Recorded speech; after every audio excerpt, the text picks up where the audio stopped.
They were just 6 years old when the drawings began. Crude sketches at first.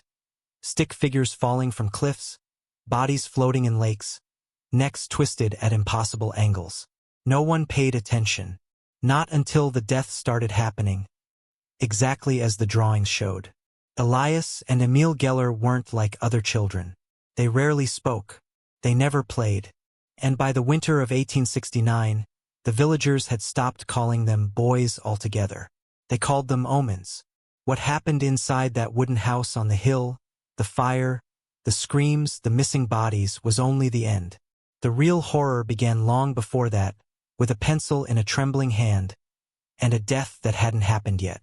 Before we open the box of drawings the world tried to forget, leave us one answer in the comments.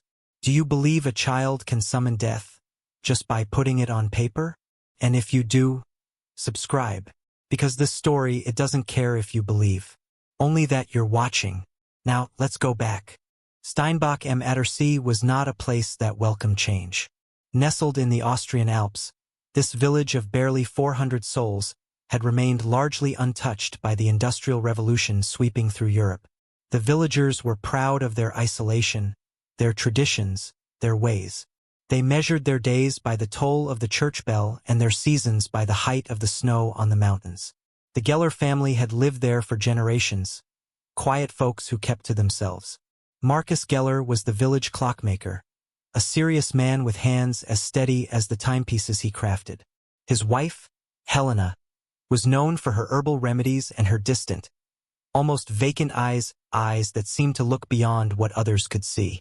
When Helena announced she was with child, no one expected twins. The pregnancy was difficult from the start. "The babies fight within me," Helena would whisper to the midwife, her hands trembling as she clutched her swollen belly. "They wrestle like Jacob and Esau." The birth came during the darkest night of winter. A blizzard had cut the village off from the outside world, and as Helena's screams echoed through their small wooden house, the wind howled in harmony, as if nature itself was in labor. The midwife would later tell anyone who would listen that the moment the first twin emerged, Elias, they would name him. The single candle illuminating the room flickered out. When it was relit, Emil had arrived, his tiny hand clutched around his brother's ankle, as if he had pulled himself out using his twin as anchor. "They didn't cry," the midwife recounted, crossing herself. "Not once. They just stared. Newborns shouldn't stare like that." The twins grew physically healthy but remained unervingly silent. By their third birthday, they had spoken no more than a dozen words between them. Instead, they communicated through glances and slight gestures that only they seemed to understand. It was around this time that the drawing began. At first, Helena was delighted. "My boys are artists," she would tell Marcus, pinning their scribbles to the kitchen wall. But there was something disturbing about the twins' artistic development. While other children drew happy families, sunny skies, and smiling faces, Elias and Emil drew only death. "Children have dark thoughts sometimes," the local schoolmaster assured Helena when she brought some of the drawings to him, concern etched across her face. "It doesn't mean anything." But the drawings became more detailed, more precise. By age 5, the twins could render human anatomy with disturbing accuracy. Not just stick figures anymore, but bodies with correctly proportioned limbs, facial features, even expressions of terror or surprise frozen on paper. The winter of 1875 was particularly harsh. Food was scarce, and illness swept through the village. The twins, now 6, spent most days hunched over scraps of paper in the attic room they shared, drawing feverishly by the weak light filtering through frost-covered windows. On January 17th, Elias produced a drawing that would change everything. It showed a man impaled on an iron fence, his arms outstretched like a grotesque crucifixion. The man wore a distinctive cap and had a handlebar mustache. Anyone in the village would have recognized Otto Weiss, the local coachman. Helena found the drawing and quickly hid it away, disturbed by its violence and specificity. She scolded Elias, who only stared back with those pale, unblinking eyes. 2 days later, Otto Weiss was found dead. His horses had spooked during an early morning journey, throwing him from his seat. He landed on the decorative iron fence surrounding the church cemetery, impaled just as depicted in Elias's drawing, down to the expression of surprise on his face. When the news reached the Geller household, Helena rushed to the hidden drawer where she had stashed the drawing. She compared it to the descriptions of Otto's death. The match was undeniable. "It's a coincidence," Marcus insisted when she showed him, his face ashen. "It must be." But 3 days later, Emil produced a new drawing, an elderly woman face down in a washing basin. The next morning, Frau Bauer, the village laundress, was found drowned in her own washtub, exactly as Emil had drawn. The villagers began to talk, at first in whispers, then in open accusations. "Those boys knew before it happened," they would say. "How could they know unless they caused it?" The local priest, Father Keller, visited the Geller home. He spent an hour alone with the twins, asking them questions they wouldn't answer, showing them religious icons that elicited no reaction. When he emerged from their room, his face was gray. "These children," he began, unable to finish his thought. "What about them, Father?" Helena pleaded. "They show no fear," he finally said. "No shame, no recognition of sin. It's as if—" he struggled to find the words, "as if they've never had souls at all." As word spread about the drawings and their apparent connection to subsequent deaths, the Geller family found themselves increasingly isolated. Children were forbidden from playing with the twins. Adults crossed to the other side of the street when they saw them coming. Marcus began locking the twins in their attic room when visitors came. Helena burned their drawings as soon as they produced them. But the twins continued to draw, using charcoal from the fireplace on the wooden floor when paper was denied them. One night, after the twins had been put to bed, Helena crept up to their room. Through the keyhole, she saw something that would haunt her for the rest of her short life. The twins sat facing each other in the moonlight, their identical faces inches apart. Between them on the floor was a drawing neither parent had seen, a child's body at the bottom of a well. As Helena watched, Elias reached out and took Emil's hand. Together, they placed their free hands on the drawing and began to whisper in unison. Not in German. Not in any language Helena had ever heard. The next day, young Peter Schmidt, the miller's son, disappeared. His body was found 3 days later at the bottom of the old well behind the schoolhouse. The villagers gathered that night with torches. They surrounded the Geller house, demanding that Marcus and Helena turn the twins over to them. "They're just children," Helena screamed from an upstairs window. "They're not children," came the reply from the crowd. "They're something else."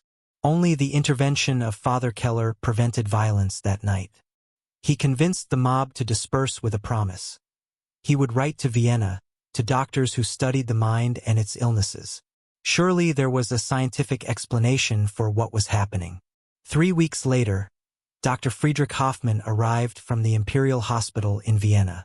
He spent several days examining the twins, conducting tests, asking questions. The villagers waited anxiously for his verdict. "These boys exhibit a rare form of shared delusion," Dr. Hoffmann announced to the assembled villagers in the church. "Their condition is medical, not supernatural. They require treatment in a specialized facility."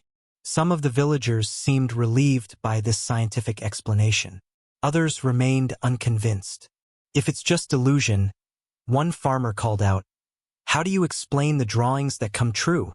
Dr. Hoffmann adjusted his spectacles. "Confirmation bias and coincidence. We remember the few cases that seem to match and forget the many that don't." But as he spoke these words, his hand unconsciously moved to his breast pocket, where he had secured the latest drawing he had confiscated from Emil, a sketch of a man clutching his chest, falling from a pulpit. 2 days later, as Father Keller delivered his Sunday sermon, he clutched his chest, gasped for air, and collapsed, dead before he hit the floor of his own church. Dr. Hoffmann left Steinbach the same day, leaving behind only a letter recommending the twins be brought to Vienna for extensive treatment. The letter was found burned in the Geller fireplace. That night, as a terrible storm battered the village, the twins' behavior grew even more disturbing. They paced their attic room in perfect synchronization, occasionally stopping to scratch symbols on the floor with their fingernails until they bled. Helena could hear them whispering together in that strange language. When she tried to enter their room to calm them, she found the door locked from the inside, though there was no lock on the door. Through the keyhole, she saw them sitting on the floor, surrounded by dozens of drawings that seemed to have appeared from nowhere. Drawings of fire, drawings of smoke, drawings of a house on a hill, their house, engulfed in flames. And in the center, a drawing of two boys, holding hands, their faces peaceful as the fire consumed everything around them. The next morning, just before dawn, Elias completed the final drawing.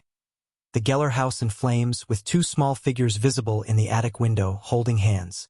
In the foreground were two adult figures, prostrate on the ground, surrounded by ash. Helena found the drawing and ran to show Marcus. As they argued about what to do, flee the village, turn the boys over to the authorities, seek help from the new priest, neither noticed the twins had slipped away to the cellar. No one knows exactly how the fire started. Some say the twins knocked over a lantern. Others insist they started it deliberately, using methods no child should know. What is known is that by the time the flames were spotted by a shepherd on a nearby hillside, the fire had already consumed the ground floor of the Geller house. The village bell rang frantically, and men rushed with buckets to help, but the old wooden structure burned like tinder. When the fire finally died down and the ruins cooled enough to search, the bodies of Marcus and Helena Geller were found near the front door, overcome by smoke as they tried to escape.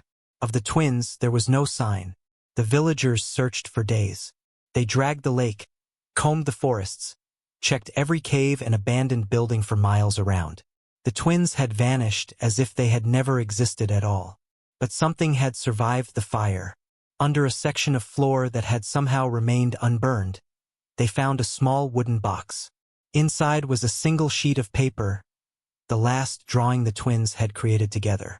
It showed the village of Steinbach from above, as if viewed from a great height. Every house, every street was rendered in perfect detail. But where the Geller house should have been, there was only a black void. And walking away from this void were two small figures, hand in hand, leaving no footprints in the snow behind them. The villagers buried Marcus and Helena in the churchyard. On their shared gravestone, they carved the names of their sons as well, Elias and Emil Geller, with dates of birth but no dates of death.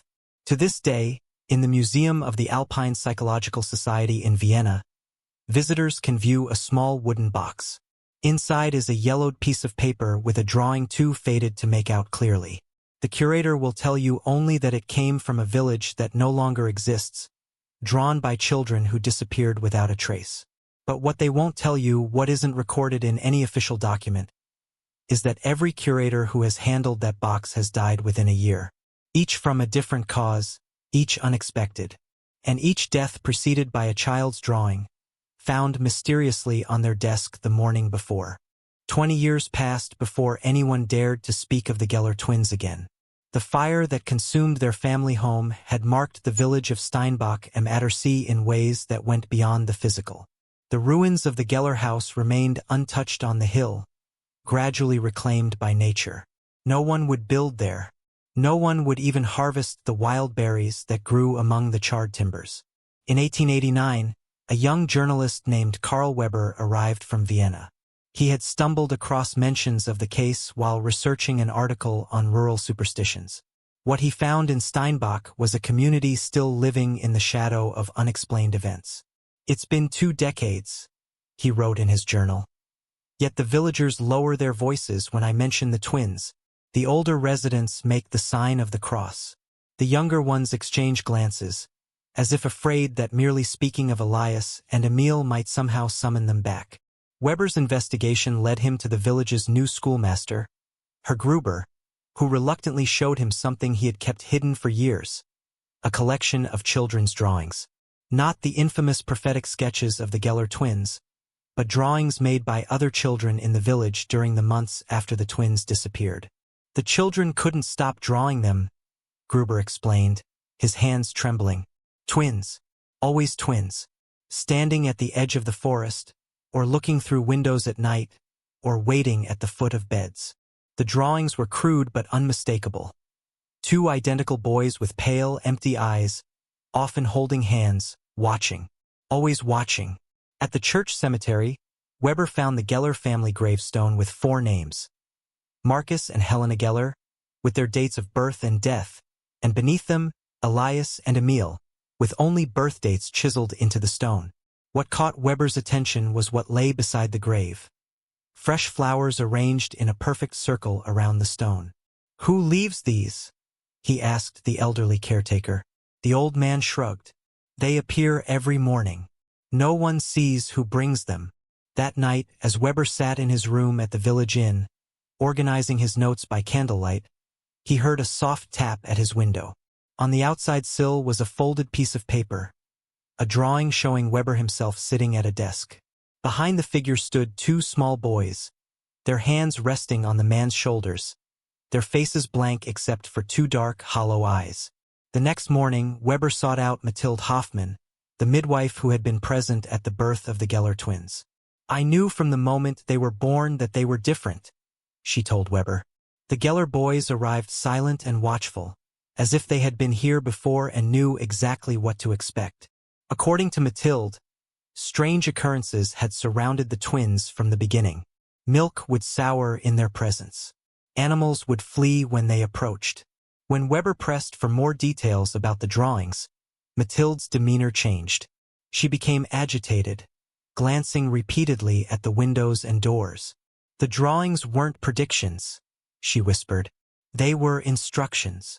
"Instructions? For whom?" "For death itself," she replied. "The twins didn't see the future. They shaped it. Whatever they drew, death was compelled to fulfill." She described how the first drawing had shown details that made no sense until after the coachman's death. The position of his arms, the exact pattern of the blood, the single shoe that had come off in the fall. "And there was something else," Mathilde added. Helena had found a hidden cache of drawings under a loose floorboard in the twins' room. Deaths that hadn't happened yet. People who were still alive, depicted in their final moments. Among these drawings, Helena had found one of herself and Marcus, lying amid the charred remains of their home. "She burned them all," Mathilde said. But the twins just smiled. "It doesn't matter," they told her. "Once drawn, it can't be undone." That afternoon, Weber visited the ruins of the Geller house. As he examined the ruins, he noticed something odd. A section of the floor that appeared untouched by fire. Kneeling, Weber found that one of the boards was loose. Beneath it was a small cavity, and inside, a child's drawing showing 2 identical boys standing before the Imperial Hospital in Vienna. What disturbed Weber most was the date written in the corner, April 17, 1876, 3 months after the fire that supposedly claimed the twins' lives. Weber wrote immediately to the Imperial Hospital. The response included a curious note. Dr. Hoffmann, who had visited Steinbach to examine the twins, had died under mysterious circumstances in April of that year. The official cause was heart failure, but hospital gossip suggested something more troubling. Hoffmann had been found slumped over his desk. On the desk was a child's drawing showing a man in exactly that position. That night, Weber was awakened by the scratching of pencil on paper. When he relit his candle, he found the room empty. But on the desk was a new drawing showing a train derailing from a bridge. In the corner was tomorrow's date. Weber left Steinbach the next morning. He never reached Vienna. The express train from Salzburg derailed while crossing the Enns River. There were no survivors. Among Weber's belongings was his journal. The final entry read, "The twins didn't die in that fire. They are still alive, still children, still drawing. But I believe they are no longer entirely human, if they ever were. They know I am looking for them, and they are now looking back." In 1902, Dr. Elizabeth Krauss, a pioneer in the emerging field of psychology, traced a pattern of appearances by identical twin boys across Austria and neighboring countries. Salzburg, 1877. Twins staying at a mountain inn. An avalanche killed 15 people. Prague, 1880. Twin boys enrolled in a private school. 3 teachers died within 2 weeks. Munich, 1883. Twin boys spotted near the site of a catastrophic bridge collapse. Each incident followed the same pattern. The appearance of the twins, a series of deaths, and their eventual disappearance just as authorities began to take notice. Krauss's research culminated in a visit to a mental asylum outside of Budapest, where 2 adolescent boys had been committed. They were identical in every way, with the pale eyes and solemn demeanor that matched descriptions of the Geller twins. The attending physician, Dr. Nagy, had conducted experiments, showing them photographs of people and asking them to draw what would happen to these individuals. Every person they drew met the fate depicted, Nagy told Krauss. I tried to prevent the deaths, but something always went wrong. It was as if the universe itself conspired to fulfill their visions. Nagy led Krauss to a locked ward. They're here, he said. But when the door swung open, the room was empty. On the wall were hundreds of drawings, each showing a different death. And on the floor, a final drawing. Dr. Nagy and Dr. Krauss, looking into an empty room. Nagy was found dead the next morning. Of Dr. Krauss, there was no trace except for her abandoned research notes. The final page contained only a single sentence.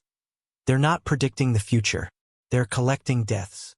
In 1913, a package arrived at the Parapsychological Institute in Zurich containing dozens of children's drawings of death and disaster, with a note, "They are still drawing." The final drawing showed soldiers in trenches, gas clouds rolling across a battlefield. The First World War was still a year away. When the Institute's director returned from the war in 1919, he found new drawings had somehow been added to the collection, and one final drawing, the Institute itself in flames. That night, a fire destroyed the Institute. The director was found in the archive room, his hands still clutching a child's drawing. Throughout the 20th century, reports continued to surface of identical twin boys seen in the vicinity of unexpected tragedies. Silent children watching from the deck of the Titanic. Twin boys photographed near the Hindenburg disaster. Identical children glimpsed near Dealey Plaza in Dallas on November 22, 1963. Always the same description. Identical boys with pale, empty eyes. Never aging, never changing, always drawing, and always in their wake death. To this day, in certain remote villages in the Austrian Alps, parents warn their children never to accept drawing materials from strangers, never to draw scenes of death or disaster, and above all, never to look too long into the eyes of identical twins. Because somewhere out there, Elias and Emil Geller are still watching, still drawing, still collecting deaths for their macabre gallery. And perhaps even now they are drawing you. When Maria Schaefer joined the Department of Parapsychological Research at the University of Graz in 1952, she had no interest in the Geller twins case. But one cold October morning, her academic focus changed forever. I found it on my desk, she wrote in her private journal. A yellowed folder containing newspaper clippings, journal entries, and photocopies of children's drawings, all related to the Geller twins. No one knew who had left it there. Inside was a note in a child's handwriting. We want you to tell our story. Maria was a scientist trained to be skeptical. But as she examined the materials, she found evidence impossible to fabricate. Original newspaper articles from the 1870s and handwritten letters from Dr. Hoffman of the Imperial Hospital. Her investigation led her to discover that her predecessor, Dr. Anton Müller, had also received a similar folder in 1931. 3 months into his investigation, Müller had resigned and retreated to a monastery, where he refused all visitors until his death. In his resignation letter, Müller had written, "There are things mankind is not meant to understand. There are doors we are not meant to open. I have seen through such a door, and now I seek only God's protection." Maria tracked down Müller's former assistant, now elderly. "He found them," the old man whispered. Or rather, they found him. According to the assistant, Müller had traced the twins to a Swiss village where 2 young boys had appeared from nowhere. The boys never spoke and never aged. After a year, they still looked to be 6 years old. Müller burned all his research notes, the assistant recalled. All except one drawing the twins had given him, a drawing of Müller himself, kneeling before an altar. On the day he died, The monks found it had turned to ash in its frame, though there had been no fire. In Steinbach's local museum, Maria found a small exhibition mentioning the tragic fire that had claimed the lives of the Geller family. The curator showed her a box containing police reports and a single photograph, the only known image of the Geller twins. Two identical boys with pale, expressionless faces and eyes that seemed to look through the camera rather than at it. The date on the back, May 17, 1899, more than 20 years after they supposedly died. The photographer's journal noted, "The boys had no reflection in the mirror behind them, and the drawing on their board clearly showed a man hanging from a tree. The next morning, I found my assistant hanging from an oak tree in the exact position depicted." In the Vienna Medical Society archives, Maria discovered case studies from the 1880s and 90s documenting the Geller syndrome, identical twins exhibiting unusual psychological bonds and apparent precognitive abilities. What if the Geller twins weren't unique? Maria wrote. What if they were simply the first documented case of a phenomenon that has always existed? As her research continued, Maria began to experience strange occurrences. She would wake to find her research notes rearranged. Books would fall from shelves as she passed. Most disturbing, she began to find small drawings on her desk each morning, drawings she had no memory of creating. At a symposium in Geneva, Maria met Dr. Richard Bennett, an American psychiatrist who approached her after her presentation. "I've seen them," he said simply. "In Boston, 1947. Twin boys who drew deaths before they happened. I treated them for 6 weeks before they vanished from a locked ward." Bennett shared his case files, including drawings the twins had produced during therapy sessions. Several deaths depicted had subsequently occurred exactly as shown. "The twins had disappeared during a power outage," Bennett told her. "The only trace was a drawing showing me, older, speaking to a woman who looked remarkably like you. They knew we would meet." Maria received a letter from Müller's monastery containing an address in Zurich and the words, "If you are reading this, they have found you as they found me. Go to this address. Ask for the box. May God have mercy on your soul." The address belonged to an antiquarian bookstore. From beneath the floorboards, the proprietor retrieved a wooden box containing a single drawing. Two identical boys standing before a burning building. At their feet lay the bodies of a man and a woman. "The man who left this box died that night," the shopkeeper told her. "He and his wife burned in their home." Maria noticed something chilling. In the background was the distinctive dome of her university, and the female figure wore a pendant identical to one Bennett had given her. That night, as Maria and Bennett documented their findings in her office, a strange lethargy overcame them. As consciousness faded, Maria saw two small figures in the doorway, two identical boys with pale eyes, holding a drawing board showing her office filled with smoke, two bodies slumped over a desk. They were found unconscious the next morning, overcome by carbon monoxide from a faulty heating system. Both survived but suffered brain damage. Neither retained any memory of their research. All copies of their report disappeared. Only Maria's private journal remained as evidence of their investigation. Maria never returned to academic work. She spent her remaining years painting the same two boys, standing at a distance, watching. When asked who they were, she would only say, "The children who visit me in my dreams." In 1998, Dr. Thomas Newman discovered Maria's journal while researching the history of parapsychology.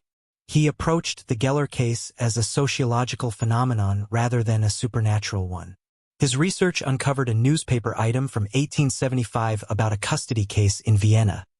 Twin boys whose parents had died in an asylum had been placed with Marcus and Helena Geller in Steinbach. The twins' biological parents had been committed after claiming their children were not human and had come from somewhere else. Both parents had died mysteriously, their bodies found with their eyes scratched out. Newman found 47 historical cases sharing specific characteristics with the Geller twins.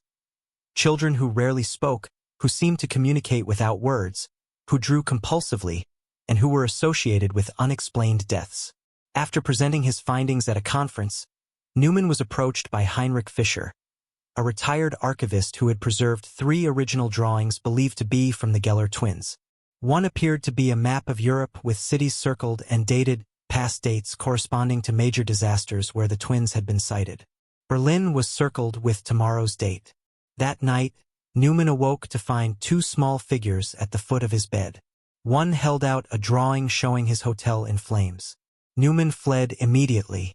As he reached the street, the fire alarm sounded. 27 people died in the blaze, officially attributed to faulty wiring. Newman abandoned his academic career and became reclusive. His final communication was a package sent to the University of Graz containing his research and a note. "I am being followed. If you are reading this, you are now part of their pattern. Look for the drawings. They always draw before they collect." Newman was found dead 3 days later. In his hand was a crumpled drawing showing a man lying dead in the exact position in which his body was found. Today, a secret network of researchers continues to track incidents following the Geller pattern. Unexplained deaths preceded by children's drawings, sightings of identical twins who never age, fires that start without apparent cause. They watch for 2 pale boys with empty eyes, holding hands, always drawing, always collecting. By the winter of 1875, the Geller household had become a place of whispers and shadows. What had once been a home was now something closer to a prison, or perhaps an asylum. The twins, now 7 years old, had been confined to the attic room. The door was reinforced with 3 separate locks. The single window was nailed shut and covered with heavy drapes. No light entered except from a single oil lamp that Helena Geller would light during her increasingly brief visits. "I can no longer look into their eyes," she confided to her diary, discovered decades later in the ruins. "There is something behind them now, something watching through them. Something that knows me better than I know myself." Marcus Geller, once the respected clockmaker of Steinbach, had abandoned his trade entirely. His hands, formerly steady enough to manipulate the tiniest gears, now shook too violently to hold a teacup. He spent his days in the cellar, drinking steadily and muttering prayers in Latin, a language he had never studied but which now poured from his lips in flawless pronunciation. The change in the twins had been gradual but unmistakable. Their silent communication, once merely unsettling, had evolved into something more purposeful. Villagers reported seeing them standing perfectly still for hours in the town square, their identical faces turned toward the sky, their lips moving in soundless unison. Then came the incident with the Vogel boy. 10-year-old Thomas Vogel, son of the village baker, was the only child who had not shunned the twins. Perhaps out of kindness, perhaps out of curiosity, he would sometimes bring them small treats from his father's shop. One autumn afternoon, he was seen entering the Geller house. He never emerged. When the village constable questioned the family, Helena claimed the boy had never arrived. Marcus, too drunk to stand, merely sobbed in the corner. The twins, when brought downstairs for questioning, said nothing, but smiled identical smiles that made the constable leave without completing his inquiry. Thomas's body was found 3 days later in the lake, his lungs filled with water despite no evidence he had drowned there.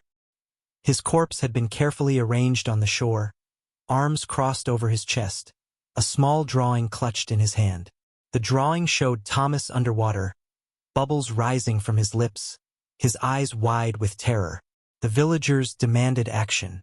The priest, Father Keller, who had replaced the one who died during his sermon, reluctantly agreed to examine the twins. "I believe they are possessed," he announced after spending an hour alone with them. "Not by demons as we understand them, but by something older, something that has never been human." He recommended exorcism. Helena and Marcus, desperate for any solution, agreed. The ritual was performed on December 13, 1875. 7 men were required to hold the twins down as Father Keller recited the rites. Witnesses reported that the boys' eyes rolled back, showing only white, and that their skin grew hot enough to blister the hands of those restraining them. When the priest pressed a crucifix to Elias's forehead, the metal reportedly melted, leaving a cross-shaped burn. When holy water touched Emil's skin, it boiled instantly. Most disturbing were the voices that emerged from the twins' mouths, not children's voices, but a cacophony of adult tones speaking in multiple languages simultaneously, some of which no one present could identify. Father Keller persisted for 6 hours, until blood began to trickle from his ears and nose. He collapsed mid-prayer and had to be carried from the house. He would never speak again, spending his remaining years in a monastery where he communicated only through drawings, crude, disturbing images that the monks eventually burned after his death.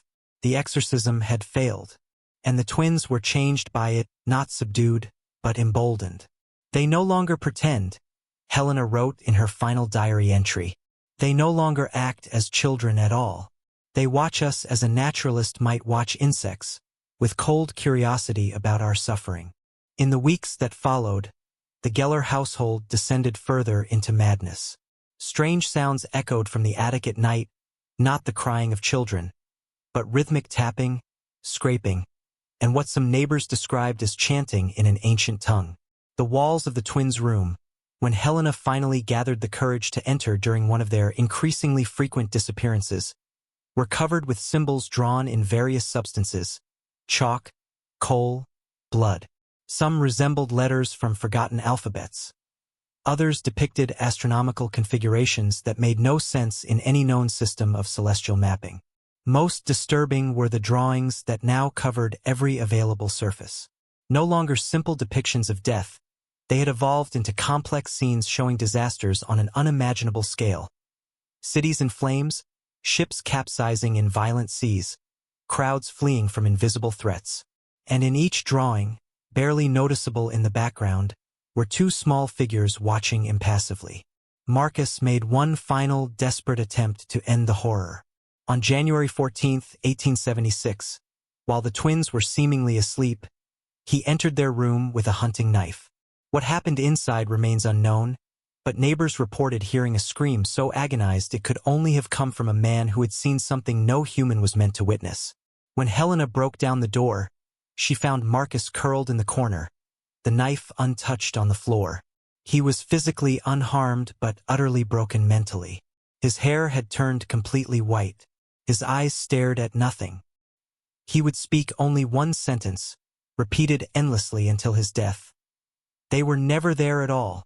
The twins sat on their beds, holding hands, watching with identical expressions of mild interest. That night, Helena locked the twins in their room and wrote a frantic letter to Dr. Hoffman in Vienna, begging him to return. "They are not my sons," she wrote. "I don't know what they are, but they are not children. Not anymore. Perhaps they never were." Dr. Hoffman, despite his earlier dismissal of supernatural explanations, was troubled enough by Helena's letter to agree to a second visit. He arrived in Steinbach on January 21st, bringing with him experimental sedatives and restraints designed for violent asylum patients. What he found at the Geller house was worse than he had anticipated. Helena had not slept in days. Marcus was catatonic, responding to neither pain nor his own name. And the twins, they appear physically unchanged, Hoffman wrote in his medical journal.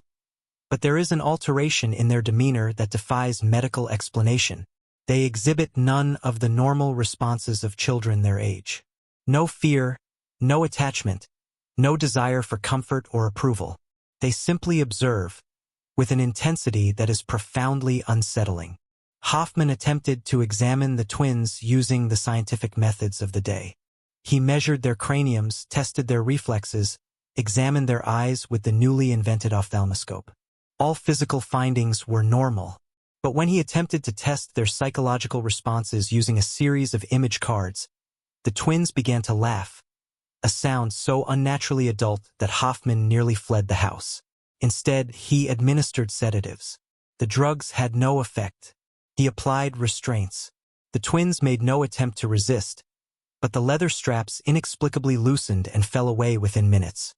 That night, after Hoffman had retired to the village inn, the twins began to draw with renewed purpose. Helena, watching through a crack in the door, observed that they no longer used the charcoal or pencils provided. Instead, they drew with their fingertips, which left dark marks on the paper as if dipped in ink, though their hands remained unstained. The drawings produced that night were different. They showed not death, but transformation. In one, a butterfly emerged from a chrysalis that had a human face. In another, shadows detached from people and walked independently. In a third, two small boys stood in the center of a perfect circle of fire, their bodies elongating, changing into something else, something with too many limbs and eyes that covered their bodies like jewels. Helena burned these drawings immediately, but not before one final image was produced. The Geller house in flames, with Helena and Marcus lying dead amid the ashes. The twins were depicted not within the fire but outside it, watching from a distance, their forms wavering as if caught in the heat distortion. In the corner of the drawing was a date, January 23, 1876. 2 days hence. Helena's diary ends here with a final desperate entry. I understand now what they've been doing all along. The drawings aren't predictions or threats. They're preparations. They're teaching death to recognize us. On the morning of January 23rd, Dr. Hoffman returned to the Geller house to find Helena barring the door, a shotgun in her trembling hands. You can't come in, she told him. No one can come in. It's the only way to contain them. Through the windows, Hoffman could see Marcus still sitting in his chair, rocking slightly, his lips moving in silent repetition of his mantra. Of the twins, there was no sign. Hoffman returned to the village to summon help, but found the villagers unwilling to approach the house. Let it end, the constable told him. Whatever happens today, let it end. At precisely noon, smoke was seen rising from the Geller roof. By the time anyone responded, the entire structure was engulfed in flames of unusual intensity, and color witnesses described them as burning with a bluish tinge and producing no heat that could be felt from a distance. The fire consumed the house in less than an hour, far faster than natural combustion would allow. When the ruins had cooled enough to search, the bodies of Helena and Marcus were found exactly as depicted in the twins' final drawing. Of Elias and Emil Geller, there was no trace. No bones, no teeth, nothing to suggest they had ever been in the house at all. But as the villagers sifted through the ashes, one discovery chilled them more than any other. In the center of where the twins' attic room had been, they found a perfect circle of unburned floor. And in the center of that circle, a small wooden box containing a single sheet of paper, the final drawing the twins had created together. It showed not Steinbach, not the Geller house, not any place the villagers recognized. It depicted a vast city of towers and bridges unlike any architecture known in 1876. Automobiles and flying machines moved through broad avenues. Electric lights illuminated the night, and standing on a high rooftop, looking down at it all, were two small figures holding hands. In the corner of the drawing was written a date, April 17, 2026. The drawing was sealed away in the church archives, where it remained until the church itself burned in 1943. Like the Geller house, the church fire was unusually intense and localized. Like the Geller house, it left behind a perfect circle of unburned floor in the archive room. The drawing was never seen again. But in the ashes, investigators found tiny footprints, 2 sets, identical, leading away from the ruins. Child-sized footprints that suddenly stopped, as if their owners had simply vanished into thin air. Or perhaps, as some witnesses claimed, as if they had stepped into a tear in the world itself. A momentary rift between what is and what waits beyond, through which could be glimpsed a landscape of impossible geometries and too many stars. What happened to the Geller twins? Were they consumed by whatever force had possessed them? Did they evolve into something beyond human understanding? Or do they still wander the world in their unchanging child forms, collecting deaths, preparing for some final transformation whose nature we can only dread? The final pages of Dr. Hoffman's journal, found after his own mysterious death in Vienna, offer perhaps the most disturbing possibility. They were never twins, he wrote in increasingly erratic handwriting. Never children, never even separate beings. They are aspects of a single entity that has existed since before humanity crawled from the primordial ooze. It wears the form of identical children because that shape disturbs us on a primal level, the uncanny doubling that suggests something has gone wrong with reality itself. It collects deaths not out of malice but out of necessity. Each death feeds it. Each drawing is not a prediction but a summoning. It does not see the future. It creates it. And it is preparing for something. God help us all when its preparation is complete. In the archives of the Austrian National Library, there exists a restricted collection known simply as File G.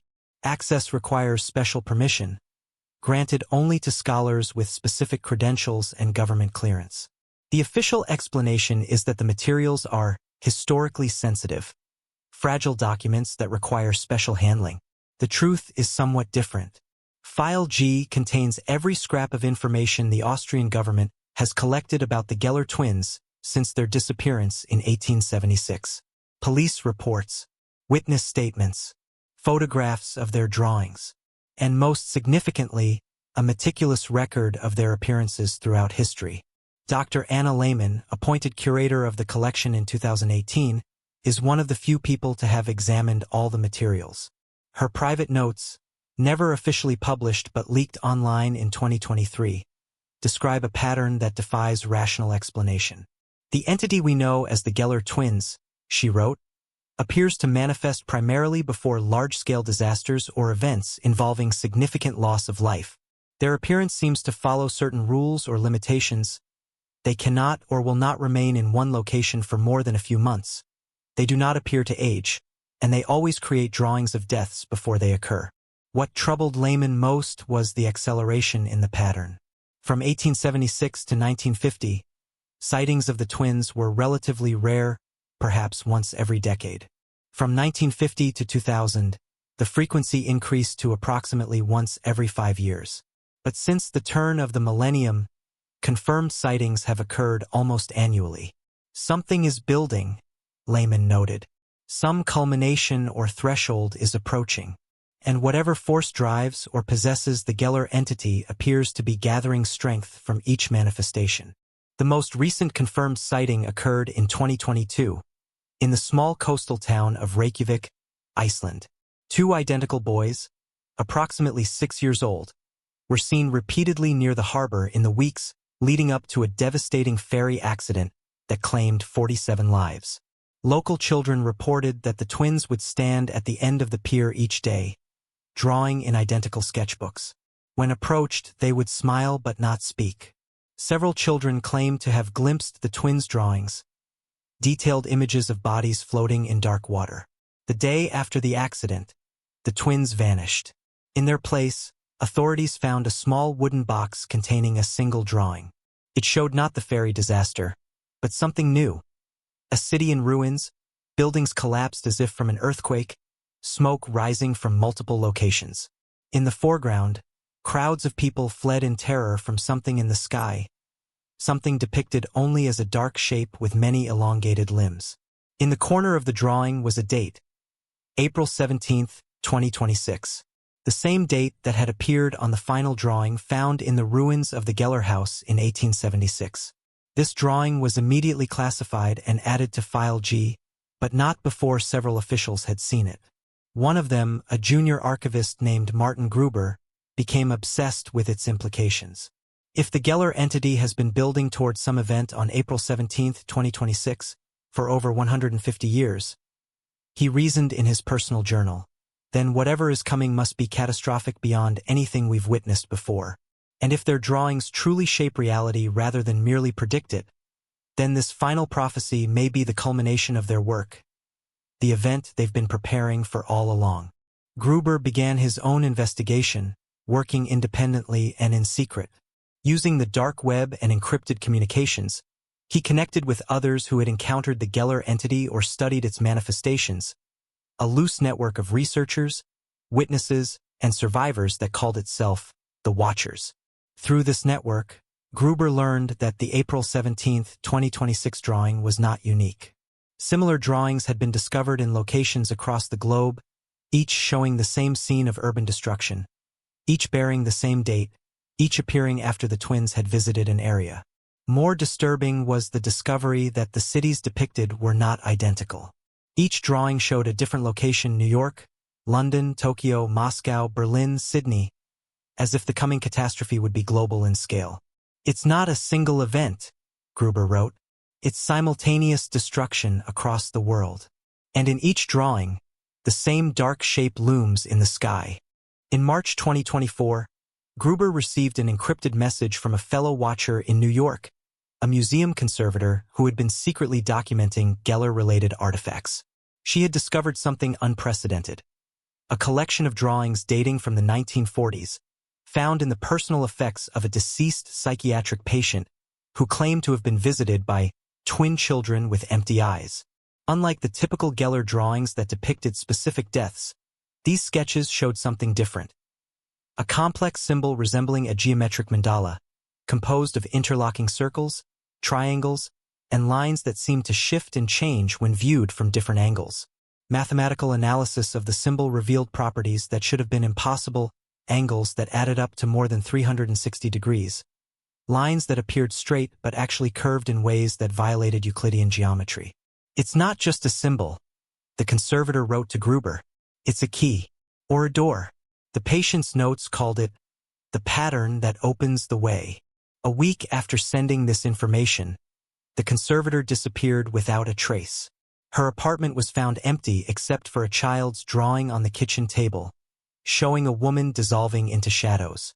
Gruber became convinced that the Geller twins, or whatever entity they represented, were working toward opening a doorway between our reality and somewhere else.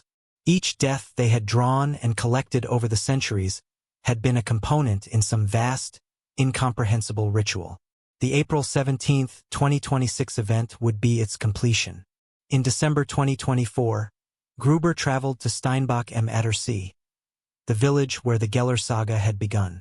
The community had changed dramatically since the 1870s, transformed into a picturesque tourist destination. Few locals knew anything about the twins or the tragedy that had occurred there. But in the renovated church archives, Gruber found something unexpected.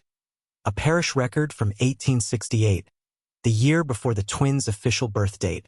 It described the strange lights seen over the lake for 3 consecutive nights, lights that moved with purpose and descended to touch the water. On the 3rd night, according to the record, Helena Geller had been seen walking into the lake in a trance-like state. When she emerged hours later, she had no memory of doing so. 2 months after this incident, she announced she was pregnant. They were never born, Gruber wrote in his final journal entry. They came from somewhere else, used human form, used the Gellers as vessels, and now they're preparing for others to come through. In January 2025, Martin Gruber returned to Vienna and attempted to warn his superiors about his discoveries. He was immediately dismissed from his position and referred for psychiatric evaluation. 3 days later, he disappeared. The official investigation concluded that Gruber had likely taken his own life, though no body was ever found. His apartment showed no signs of struggle or forced entry.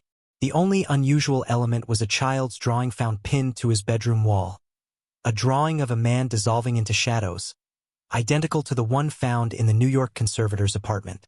In the months since Gruber's disappearance, sightings of identical twin boys have increased dramatically around the world. Always the same description. Approximately 6 years old, unnaturally pale, with empty eyes and solemn expressions. Always seen drawing. Always vanishing when approached directly. The drawings, too, have evolved. They no longer show individual deaths but massive disasters. Earthquakes, tsunamis, volcanic eruptions. And in each drawing, the same dark shape hovers in the sky, a shape that seems to grow more defined, more substantial with each new iteration. Most recently, witnesses in 17 different cities across 6 continents reported seeing identical twin boys drawing the same image simultaneously. The geometric symbol first discovered in the psychiatric patient's effects, but now rendered with such precision and complexity that people who stare at it for too long report dizziness, nosebleeds, and disturbing dreams. Mathematical analysis of this new version of the symbol has yielded troubling results. According to 3 independent teams of theoretical physicists, the structure depicted is mathematically consistent with current models of interdimensional gateways, hypothetical constructs that could, in theory, connect our universe with others. If such a gateway were to open, one physicist noted in a classified report, The consequences would be unpredictable at best, catastrophic at worst. The laws of physics as we understand them would cease to function reliably in the vicinity of such a breach. The report concluded with a date by which such a theoretical gateway might be established, based on the mathematical progression evident in the increasingly complex versions of the symbol. April 17, 2026. Which brings us to today. As the date approaches, global monitoring systems have detected unusual phenomena that defy conventional explanation. Gravitational anomalies, localized distortions in the electromagnetic field, brief but measurable fluctuations in the fundamental constants of physics. And everywhere, children are drawing the same thing. Two identical boys standing before a tear in reality, through which reaches something with too many limbs and too many eyes. The question that haunts those who know the full story is not whether something will happen on April 17, 2026, but whether anything can be done to prevent it. If the Geller entity has indeed spent 150 years meticulously collecting deaths and cultivating fear to power some vast interdimensional ritual, can human intervention stop what has been set in motion? Or was this always inevitable? From the moment two silent, identical boys with empty eyes began to draw deaths that hadn't happened yet? Perhaps the most disturbing possibility is suggested in the final pages of Dr. Lehman's unpublished manuscript, found in her apartment after she, too, disappeared in February 2025. What if they succeeded long ago? What if the world we think we know is already the aftermath of their ritual? What if we are living in the shadow of a reality that was broken open in 1876, and everything since, every war, every disaster, every inexplicable horror, has been the consequence of what came through? What if the Geller twins are not harbingers of some future catastrophe, but symptoms of one that has already occurred? And what if April 17, 2026, is not the date of some new invasion, but the moment when the last veil falls, and we finally see the truth of what our world has become? In the absence of definitive answers, we are left only with questions, with fear, and with the unsettling knowledge that somewhere, two identical boys with empty eyes are still drawing, still collecting, still preparing for what we may soon discover. Or perhaps we already know, in those dark corners of our minds where we still recognize the wrongness that entered our world when two silent children began to draw deaths that hadn't happened yet. Look around you. Look closely at the children who stand too still, who watch too intently, who never seem to blink. Look for the drawings they leave behind, drawings of things that haven't happened yet, but will. And if you see two identical boys with empty eyes, holding hands and watching you, run. In the silence that follows this dark tale, questions linger like shadows at dusk. What were the Geller twins? Children possessed by something ancient? Entities that merely wore human form? Or perhaps messengers between our world and somewhere else? Their drawings, precise, prophetic, impossible, challenge our understanding of reality itself. How can death be documented before it occurs? What mind can perceive the future with such terrible accuracy? And what awaits on April 17, 2026, the date inscribed on drawings found across continents and centuries? Perhaps most disturbing is the pattern's acceleration. From occasional appearances in the 19th century to the frequent sightings reported today. Like a mathematical sequence approaching its limit. Like a ritual nearing completion. The impossible symbol in their recent drawings, geometric forms that shouldn't exist in three-dimensional space, suggests not prediction but preparation, not observation but creation, a proof being solved across generations, approaching its final solution. As we contemplate this mystery, one must wonder, do we observe the Geller twins, or do they observe us? Are we the investigators of this phenomenon, or merely its witnesses? Perhaps even its unwitting participants? Once drawn, it cannot be undone. They reportedly told Helena Geller before the fire that claimed her life but spared them. Some patterns, once recognized, cannot be unseen. Some doors, once opened, cannot be closed. And somewhere, two identical boys with empty eyes continue to draw. If this journey into darkness has captivated you, don't let it end here. Subscribe now and join our community seeking answers to the world's most disturbing mysteries. Leave your thoughts in the comments below. What do you believe happened to the Geller twins? Have you ever encountered something that seemed to exist between the boundaries of what we know and what we fear to know? The darkness has always been watching. Now it's time to watch back.